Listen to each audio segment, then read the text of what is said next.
கொஞ்சம் நிறைய தலையில் எண்ணெய் வச்சுக்கோங்க, நிறைய கோம் பண்ணுங்க. ஆக்சுவலாக அந்த காலம் மாதிரி தலையில் வந்து கையால் அடிச்சு கிடிச்சு அந்த மாதிரி ஒரு ஹார்ஷாக ட்ரீட்மெண்ட்டெல்லாம் ஒன்றும் தேவையே இல்லை. சிம்பிளாக கோம்பை வச்சுக்கோங்க கையில். அது ஒன்று தான் நான் சொல்கிறது எல்லாருக்கும். அந்த கோம்பை வச்சு தலைமுடியை எண்டு வரைக்கும் வாருங்க. அந்த நுனி வரைக்கும் வாரும் பொழுது தான் அந்த முடி ரொம்ப அன்ஹெல்தி ஹேர் எல்லாம் வெளியில் வரத்துக்கு நீங்கள் சான்ஸ் கொடுக்குறீங்க. இல்லைன்னா ஒரு வழியாக எல்லாம் போய் வைட் ஓப்பன் வந்துடுறது. அப்புறமா டபிள்யூ வந்தது, எம் வந்தது, லாட் ஆஃப் இது வரும் கம்ப்ளைண்ட்ஸில். இது எல்லாம் வரத்துக்கு முன்னாடியே நீங்கள் வந்து இந்த 2 தடவை எண்ணெய் குளியல் அப்படிங்கிறத வச்சுட்டீங்கன்னா அதோட சுகங்கிறது என்ன அப்படின்னு சொன்னால், அந்த காலத்தில் வந்து எண்ணெய் குளியல் அப்படின்னு சொன்னால் அன்றைக்கெல்லாம் நல்லா தூங்குவாங்க. எப்படி தூங்கினாங்க?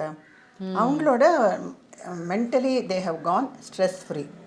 எப்படி தூக்கம் வரும்? தூக்கமே வராதவங்க எண்ணெயை தேய்ச்சி குளிச்சுட்டு ஜம்முன்னு தூங்குவாங்க.